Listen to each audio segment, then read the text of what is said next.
TV première chaîne de télé urbaine bu Sénégal ñu ànd ak yéen ci xibaar digg bëccëg gi ci gàttal ci kàllaamay Kocc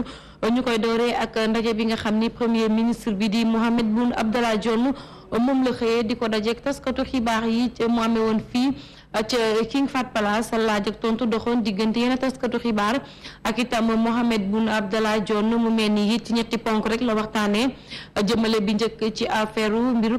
ArcelorMittal ni ki itam Kumba Ressources wax na it lu jëm ci Aliou Sall lu waral ñu jox ko li nga xam ne nii moom moo di marché boobee ndax du ñoom ñoo ko fi andi waaye Petro-Tim moom moo taxawal andi fi Aliou Sall mu mel ni ay ponk la yoo xam ne daanaka ba mu koy door dafa ne du tontu maître Abdoulaye Wade moo ko tax a jóg waaye buñ saytoo waxtaan bi nuru na ko ñu teewlu ci tënk gi nga xam ni Simon Pierre Faye defal nañu ko ci li nga xam ni moo jëm ci conférence de presse bu Mahammed Boun Abdallah Dionne bi. ci tàmbale kàddoom premier ministre ne dafa bëgg a leeral jëmale ci mu ne tuuma yi nga xam ne président ba woon maître Abdoulaye Wade teg na ko ci ndoddu nguur gi njëkkee ne 200 millions ngi kopparu dollars yi ñu ne jote nañ ko ci ArcelorMittal demeewu ni ndax koppar gi tolluwul noonu maître Abdoulaye Wade ne tam juróom fukki millions ya dañ ko jox avocat wu Macky Sall premier ministre tam ne loolee demeewu ni dem sax bay fàttali li waral lii yëpp te lépp mi ngi sokkee ko ca jamono ja nga xam ne maître Abdoulaye Wade moo fi nekkoon ci nguur gi contrat la woon diggante nguuru Sénégal ak Kumba International mi waroon a exploiter fer ba nga xam ne moo nekk ca Falémé ca bët saalumu réew mi waaye ci diggante bi Sénégal dakkal contrat boobee ba ñu jëfe wàllam ndax ne booba mu ngay négocier ci suuf ak beneeni société yëf ya mujjee ca yoon ñu condamné Sénégal mu war a fay ne loolee la ñu nëbb askanu Sénégal ba ni Macky Sall di jote nguur gi koppar ya Sénégal waroon a joxe toolu ci juróom-ñeent fukki millions ak juróom-ñetti kopparu dollar waaye ñu négocier ba mu mujjee yegg juróom-ñaar fukki millions ak juróom ci kopparu dollar Sénégal war ko fay ci juróomi at te 2010 ba léegi ñu ngi koy continuer di fay maanaam at mu ne fukki millions ak juróom ci kopparu dollar lay Sénégal di jox Kumba Ressources premier ministre yemu ca ñëw na tam ci mbirum pétrole bi foofee nag mu taxawaayu avocat wu Aliou Sall mi ngi ci tuumaal moom rakk ci njiitu réew mi Petro-Tim Sénégal fan la jógee ne kër la gu fi toogal Petro-Tim Limited ngir ne saa yu Sénégal amee lu muy jëflanteeg société boobee mu mën a dem ci kër gi ko fi toogal ci Sénégal te tam bu fa demee mu am ku mu mën a waxal yàlla dogal nag mu nekk Aliou Sall ndax moom doomu Sénégal la te ni ki ñëpp doonte rakk la ci njiitu réew mi dafa war a am liggéey ñu koy fay weer wu ne te Petro-Tim Sénégal amu ci benn action 100% yëpp kër ga mu fi représenté moom moo ko moom ci kàddoom nag premier ministre ne dootuñu nangooti kenn di jéem a jaxase xelu nit ñi muy kàddu yu Abdoulaye Wade moom te moom en tant que premier ministre dafa taxaw ngir gindi askan wi waaye tam doxal politique bi nga xam ne moom la fi Macky Sall bëgg lan moo nar a doon taxawaayu parti démocratique sénégalais lan moo nar a doon tontub Abdoulaye Wade ñu sañ a njort ne pënd bi wureegul. kon mu nekkoon njàngatuk Simon Pierre Faye tënkal lu li nga xam ne moo tukkee woon ci dajeg taskatu xibaar yi ci suba ak tey Mahammed Boun Abdallah Dionne donc amal sànq ci conférence de presse boobee it ni ko Simon Faye waxee la ca gënoon a fës moom moo di ay leeral jëmale ci ArcelorMittal ak itam Petro-Tim ak Petrosen ci noonu moom Mahammed Boun Abdallah Dionne jàpp ni Abdoulaye Wade lépp luy accusation mu tegoon ko ci ndodduk kon gouvernement bu Sénégal dara amu ci jaxase xelu askan wi rek moom moo ko tax a jug ci ne it dàqu ñu ne teg daan képp koo xam ni beneen yoon namati nga def lu ne mel maanaam tuumal gouvernement bu Sénégal te andiwoo ci benn ci ay preuve ñu wax leneen ci loo xam ni it doomu Sénégal am na ko bu di raaya buñ ko tappal mu di maître Assane Dioma Ndiaye jamono ji kon ca conseil discipline ci fële nga xam ni moom moo di cour pénale internationale lañ ko daal di tabb moom maître Assane Dioma Ndiaye jàpp ni tabb gu yees boogee ci tabb ko ci foofee ci cour pénale internationale gannaaw maître Sidiki Kaba honneur la rek ngir réewum Sénégal wane na ni kon réew mi ngi defi jéego ci jokkoo gi ñu jokkoo ak moom ci téléphone xam ne na ni moom maître Assane Dioma Ndiaye andil ñu ay leeral ci lépp loo xam ne mooy doon liggéeyam ca cour pénale internationale ak itam dana ko mën a boole ak liggéey ak avocat am déet ñu teewlu ko. tey bu ñu demee ba conseil yi nekk cour pénale yëpp ñu def élection mu am candidat yu bëri xëy na man rek maa ci doon africain mais ñëpp daal di ma votel ba ma jiitu ci candidat yi defe naa loolu xëy na récompense la boo xam ne samay naataango yi nekk foofu jàpp nañ ne war naa mën a bokk ci comité boobu nga xam ne dafa am importance rek ci liggéeyu cour pénale internationale parce que li ñu bëgg ci cour pénale internationale mooy liggéey loo xam ne du am benn gàgg donc même bu doone ci barreau bi ci avocat yi ci juge yi dafa war a am li ñuy wax respect de la déontologie te mu bañ am conflit d'intérêt bu ñu demee ba fal ma ci naa ci am mbégte mais surtout pour sama réew Sénégal parce que tey bu ñu nommé Sidiki Kaba moo nekk président li ñuy wax des états partis ñu teg ci ay weer ñu daal di ma tabb ci comité boobu defe naa wane na ne Sénégal it am na respectabilité am na considération te loolu defe naa war nañ ko gën a sàmm ba ñu xam ne sénégalais bu ñu góorgóorloo tuuti war nañoo mën a egg fu ne foo xam ne doomu aadama war na fa mën a egg. gannaaw yoon dañuy wax ci wàllu koom ak itam prépayé yenn défi ci mën a suqali nag dëkk yi nga xam ne ñoo nekk fii ci dénduk Afrique sowu jant soxaloon na benn ko forum ni ki démb ba tey fii ci Ndakaaru ci njiital forum boobee la mu xamle moo di kon ay défi la yoo xam ne it dëkk yi nekk ci UEMOA war nañ ko relever ndax itam prépayé mën na nekk yoon ngir andil koom dëkk yooyu nga xam ni ñoo séq genn koppar di dëkkub UEMOA ñu teewlu ay kàddu njiital forum bi di Moustapha Moussa Diallo. Le taux de bancarisation après 50 ans d'indépendance de nos États se situe entre 12 et 15%. gis nañ ne lii la di taux bancarisation bi ginnaaw juróom fukki at mu ngi toll ba léegi ci diggante 12 ak 15% ci yenn dëkk yi tey jii nag bu ñu bëggee développement am faw nag ñu jiital li nga xamante ne moo di prépayé yi dañ ko war a jiital ngir développement bi ak itamit croissance économique bi tey jii nag ginnaaw bancarisation boobu li ñuy wax moo di rek inclusion financière donc ngir relever yooyu défi ci wàllu communauté bancaire yi maanaam ñi nekk ci espace UEMOA mooy mën a yegg si li ñuy woowee mobiliser les fonds nécessaires au financement de nos économies maanaam de façon à assurer ci système financier bi la lutte contre la pauvreté, le chômage li leen di flux yi war ci wàllu financement économique parce ngir mën a assurer li nga xamante ne moo di je suis Moussa Alassane Diallo le PDG ak tamit xeex li leen di ndóol ak chômage ngir mën a assurer tamit bu baax a baax li leen di nekk bien-être bu askan wi. mbokk yi dañuy dellusiwaat wax ci màggalu Tuuba xam ngeen ni ndar képp nañ ko niki démb ak cérémonie officielle boo xam ni xalif général des Mourides ci kaddu nag porte parole am bi ñaax na sénégalais yi ñu dellusiwaat ci valeur yi nga xam ne ñoom la fi mam bàyyi woon mu mel ni sànkute la ñu nemmeeku ci ndaw yu bëri te it faaw nu jaar ci yoon ak l'islam bu ñu bëggee nag daal di am dëkk boo xam ni ñoŋ na te it suñuy ndaw nekk ci yaram bu sell it xel mu sell ak xel mu dal ci noonu it xëy na laaj askan wi naka la ñu jàngatee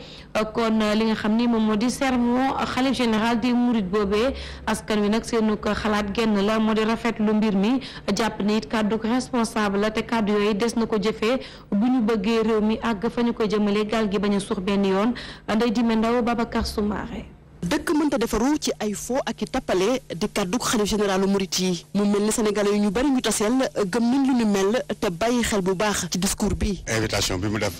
sénégalais yi pour que ñu bàyyi d'abord fo bi pour xale yi. bàyyi di jowaatee bon di bàyyi di wax lu bon ci nit ñi. yal na ñu yàlla musal ci kiy caaxaan yal na ñu yàlla musal ci fen li xalif général bi wax maa ngi koy dëggal. ndax nit ku baax la nit ku yàlla la. ñenn ngi sax gis nañu ni lu ñu mel dañu ko tàmbali jikkowoo te ñu ci waroon a dox wàllu wu am solo dafa mel ni neneen la ñu taxawee. xam nga dafa am benn waay bu ne kocc kàcc mocc sàcc dëkk ci njuuj njàcc doo ci mës a dégg mbara wàcc. boo gisee chinois yi ak japonais yi ak yenn peuple yi développé wu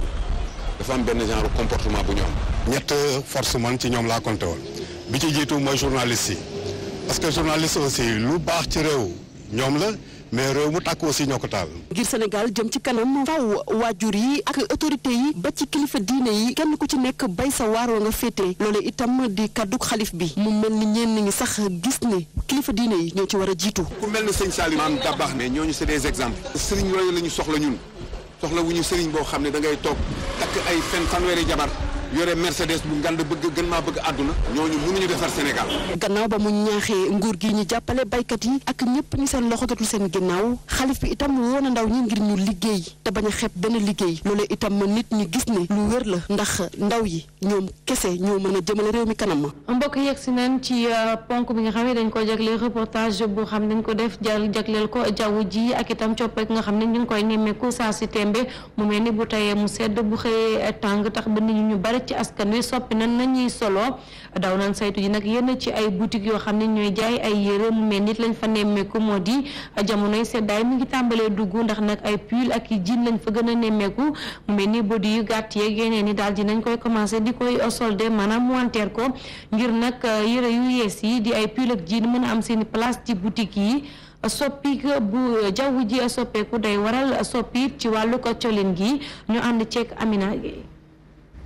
suba teel su sedd loolu waaye après midi bu tàng torop maanaam climat boo xam ne saxul benn place loolee nag la ñu nemmeeku ci début mois de décembre bi fii ci Dakar loolee nag tax ba ñu bari ci Sénégal yi daal di rek tàmbali di changer ni ñuy solo. seddaay bi moom xam nga bu commencé annoncé wu rek foog nga commencé xool ni ngay sabiyee woo quoi moo tax mu changé habillement bi di def tunique léegi def capuchon def cap bi nii xam nga pour jéem a dàq seddaay bi daal. parce que sedd bi vu ni mu ñëwee nii vite fait il suffit que nga sol lu oyof ak tem nga soj wala yu demee noonu comme li ma daal fi mu ne nii. foog nga solul diis booy génn pour booy liggéey boo demee nag ba mu tàng nag nga dindi ko après fii ak ngoon le temps ngay wàcc da ngay sentir ne sedd bi day commencé duggaat nga soraat sa yére. client buur la loolee la ñuy faral di wax ba tax yile jaaykat tàmbali rek di changer seen i arrivage di indi ay yére yu gën a diis ngir rek bëggal seen i client. buy sedd bi jege si rek dañuy changer bagage indi yeneen yoo xamante ni day ànd ak sedd bi quoi pour l'instant gis nga veste yi yëpp kii ay bagage sedd la ay arrivage yu bees yi doog a wàcc dem pour client yi quoi. ndax commencé nañ indi pile yeeg yooyu noonu ak yére sedd yi daal commencé na ñëw. bu yile jaaykat tàmbali di changer seen i arrivage ki li di Xaadim moom nee na rek passé na commande am ba pare toog di xaar fii ak ñaari semaine ngir rek mu mën a jot yére yi nga xam ne moom la client yi gën di soxla. waaye commencé ko ñëw changé na xam naa fii ak une semaine dañuy changé ba sa bagage mi ngi si ndox mi ngi ñëw ndax kër gi boo fa ñëwaatee instant da nga fekk bagage si bees quoi. muy boutique di client ñëpp rek ñi ngi tàmbali di waajal li nga xam ne moo di seddaay bi ndax nag day am solo bu seddaay jotee ñu daal di rek lem yëre yu oyof yi dalu carax yi yeeg yi ñu mel génne li nga xam ne moo di pull vert jean veste ak ay chaussures fermées ngir rek mën a protéger seen bopp ci lu mel ni socc ak ay courant d'air. Ndeye mi ngay disketu bu mu jaral sedd dañu fàtt nañuy nëpp bu baax a baax dige bor la ni ma la ko waxoon sànq ci boppu xibaar yi Mohamed Boun Abdallah Dionne ni ki ci suba ba tey mi ngi doon dajeek taskatu xibaar yi andi ay leeral nag ci ArcelorMittal ak Petrosen Petrotim ni ki noonu nit jàpp ni maître Abdoulaye Wade la mu joxe woon bi ak tey ci ay chiffres loolu lépp dara du ci dëgg jaxase xelu askan wi moom moo ko tax a jóg kon dañuy teewlu ay kàddu élimaanu jëwriñ yi. kon mu mel ni mbir mi jàppandeegul ci limaanu jëwriñ yi di Mohamed Boun Abdallah Dionne ni ma leen ko waxee woon da doon jano ci subaak tey ak taskatu xibaar yi andi ay leeral ci ponk yu bari kon ñu dëgtal leen ko.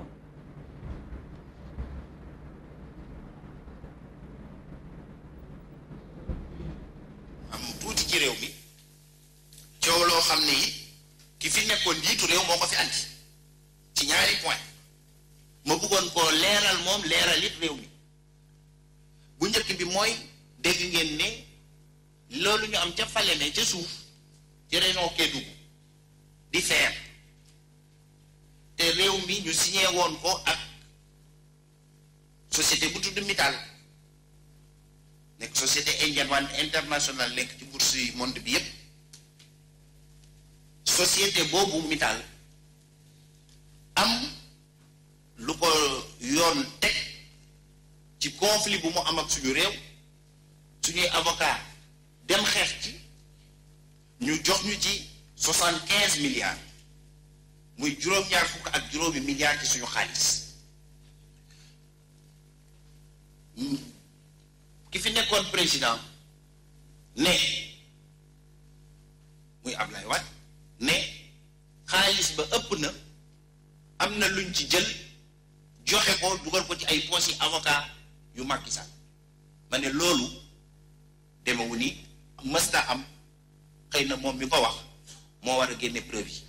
kaddu gi limaanu jëwriñ yooyee di Mohamed Boun Abdallah Dionne moo ndar képp xibaaru digg bëccëg gi ci la première chaîne de télé urbaine du Sénégal mu di la Sen TV di leen jaajëfal bu baax a baax ci ànd beeg ñun xibaar yi dina ñëwaat ci fii ak ngoon 18h 19h45 ak 20h30 ci kàllaamay nasaraan ak kocc laata loolu wéy leen di ànd ak suñu ay programme bàyyi leen ak Mouhamadou Ndiaye Doos mu ànd ak yéen ci émission bi di li ci réew mi ñu yendoog ci am